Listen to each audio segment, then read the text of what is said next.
Alright, so the latest Sandstorm update is finally here, Operation Glasshouse. It's been about 6 months since the last update, which looking back now is about on par with the speed of things previously, but this one seems to have felt like forever. Much like this.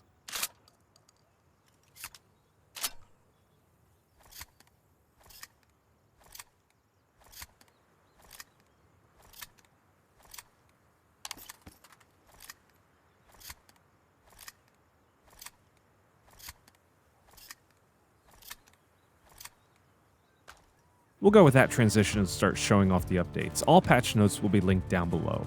This is a KSG shotgun for the security side, and no, the animation was not slowed down at all during the recording. It literally takes that long to reload. Even with just one night of playing, I've been doinked so many times while reloading this thing, it's not even funny. This 12-gauge bullpup shotgun holds a total of 14 plus 1 shells, and with the bullpup design makes it easy for moving in tight spaces and doorways, which can be very, very helpful in the new map, Prison. But we'll do the rundown here on that in a bit, because we've got the KSG Insurgent counterpart here, the KS-23, chambered in 4-gauge and holds 3 plus 1 shells. Do you like broken wrists? Because this is a good way to get you some broken wrists. This bad boy allows you to aim down sights almost as fast as gas prices are rising. Unfortunately, that one's more painful than it is funny. But I've got to say, the reload times on these things, they suck. Sure, you can load the shells individually and I guess be ready to go with one at a time, and you can obviously add on the reload grip, which will speed things up a little bit, but it's painfully slow. It's gonna get you dead.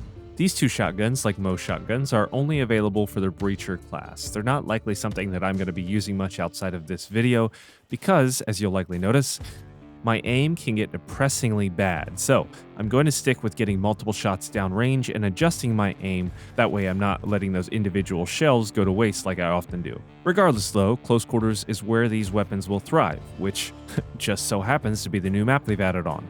I've always liked the close quarters action in Sandstorm more than the longer range engagements, so this map will definitely be a favorite for gamers like me. Welcome to Marabak Prison.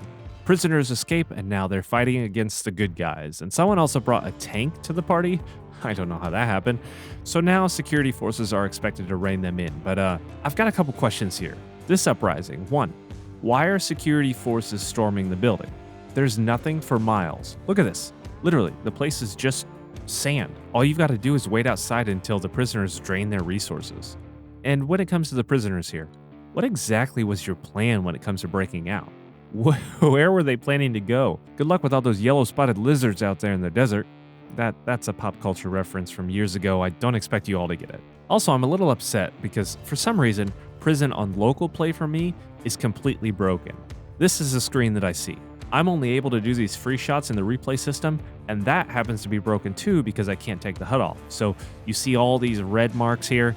This is as close as you can get to cinematics. Sorry, gamers. But the map itself is, well, difficult. Obviously it's new, so it's going to take a bit of time to learn the ins and outs and which corridors lead to what, but man, this map was hard to complete.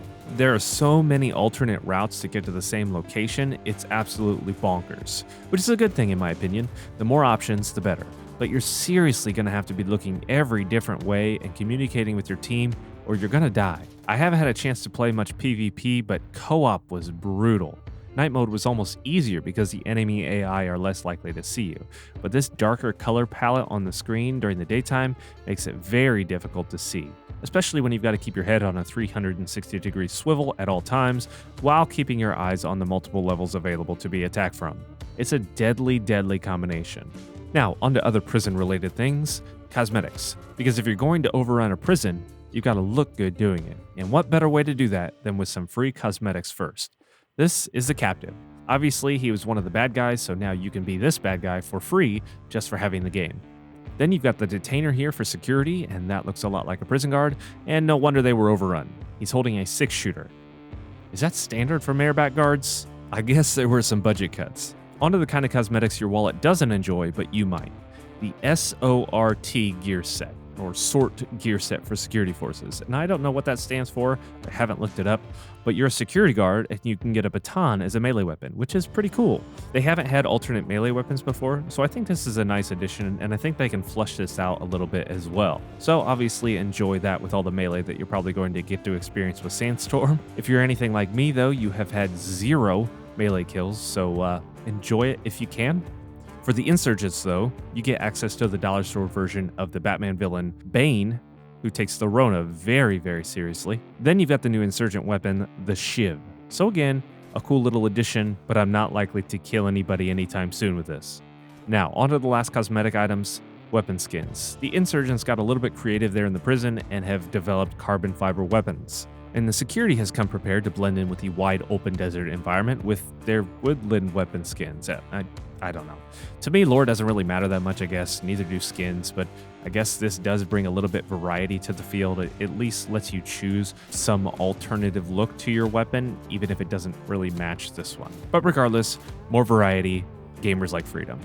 Now, there are a lot of tweaks and changes to this update, and again, I'll link the patch notes down below so you can go through all these and see all the changes and little tweaks and fixes. I haven't personally encountered many bugs or frame drops in the new map when it comes to the in-game action, only the broken local play and replay system. So I can't do all the good looking things that I'd like to, but it is what it is. This is just a creator thing. About 99% of players won't care about this, but it does make my job a little bit more difficult. Shortly after recording that and during this editing process, I went in to get a little bit more footage, and so I came across this, which for some reason, the friendly and enemy colors were swapped. I couldn't figure it out. When I went back in here, as you can see, they're all back together where they were supposed to, so that could be game breaking. They've always had some sort of problems with their color system. I don't understand why. I would change it one day so I could see things a little bit better, see my friends a little bit better, and then the next day they would be back to default. So I don't know what's going on with that, but figured I should mention that. That can be game breaking because I didn't know who the heck I was shooting or where I needed to go, just at first anyway. The update is a nice change of pace, and I expect to give it a lot more of a tactical feeling. Prior to this, I think there were only a few maps that offered a lot of close quarters action, Tell, Ministry, maybe Power Plant, but nothing compares to how tight this gets. Fatal funnels are everywhere. So I think this map is a really great map to show what Sandstorm is capable of when it comes to that close quarters experience, because I think the game itself does a really, really good job with its mechanics and gunplay to thrive in these close quarters environments. It just hasn't gotten a chance to. PvP, as far as balancing goes, I haven't played a whole lot of PvP yet, but I'm thinking ambush is going to be great on this map. I'm thinking those tight spaces, staying close to each other in the team, I think that's going to be very, very important, so I'm looking forward to trying that out. Now, as far as this game goes, I don't know what the future holds. I know NWI has been working on another game, so hopefully this game continues to receive updates and can hold the attention of gamers, but we're going to have to see what the developers here decide.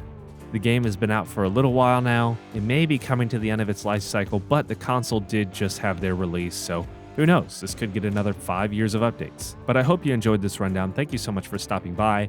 If you found the video helpful at all or informative, you know the drill. Subscribe to help me pay my bills. Until the next one, be bold, be courageous, stay tactical.